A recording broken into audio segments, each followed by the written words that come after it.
Un vent de radicalité souffle sur l'Europe.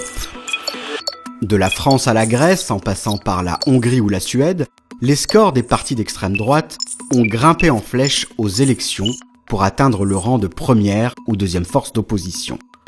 En Autriche ou en Italie, l'extrême droite a même accédé au pouvoir. Alors, de quoi parle-t-on précisément ? Au XXe siècle, le terme extrême droite désignait les partisans du franquisme ou du nazisme. Des doctrines qui, de nos jours, ne sont défendues que par des groupes marginaux. Et pourtant, dans les parlements, les élus du Rassemblement national, ex-Front national, ou des démocrates de Suède par exemple, siègent bien à l'extrême droite des hémicycles. Alors, qu'est-ce qui fait d'eux des forces dites d'extrême droite ? Il y a d'abord la défense d'un nationalisme, cette idée que la prospérité d'une nation repose sur son unité. Pour les partisans du nationalisme, l'immigration, la mondialisation, le multiculturalisme ou même l'islam mettent en danger cette unité nationale.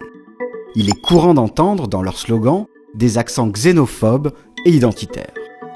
Le projet nationaliste rejette aussi les institutions supranationales et soutient que seuls les citoyens peuvent décider de la politique de la nation. La sortie de l'Union européenne a par exemple été une priorité absolue pour le parti britannique UKIP, dirigé par Nigel Farage jusqu'en 2016. Deuxièmement, l'extrême droite est souvent qualifiée de réactionnaire. Cela signifie qu'elle se méfie des grands changements sociétaux et préfère exalter des valeurs traditionnelles, conservatrices et sécuritaires. Enfin, la montée de l'extrême droite en Europe correspond au retour de ce que l'on appelle le populisme. Les idéologies totalitaires qui ont bouleversé l'Europe pendant l'entre-deux-guerres se caractérisaient par leur discours démagogique. Elles s'affirmaient défenseuses du vrai peuple face aux élites aveugles ou corrompues. Un discours aujourd'hui repris par tous les partis d'extrême droite pour polariser autour d'eux ceux qui se considèrent comme les laissés-pour-compte de l'État. Côté économie, en revanche, il existe des différences de parti pris.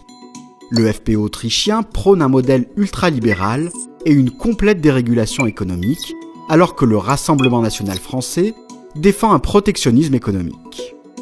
Comment expliquer le succès des populismes ? Leur développement a coïncidé dans le temps avec deux crises majeures, celle des migrants et celle qui frappe l'économie européenne depuis 2008. Pourtant, en Espagne, en Irlande ou au Portugal, pays sévèrement touchés par la crise économique, l'extrême droite ne fait guère plus de 1%. Et alors que la Finlande enregistre un nombre de demandes d'asile limité, le parti des vrais Finlandais a recueilli 17% lors des dernières législatives. En définitive, le populisme a des racines aussi plurielles que l'Europe compte de pays.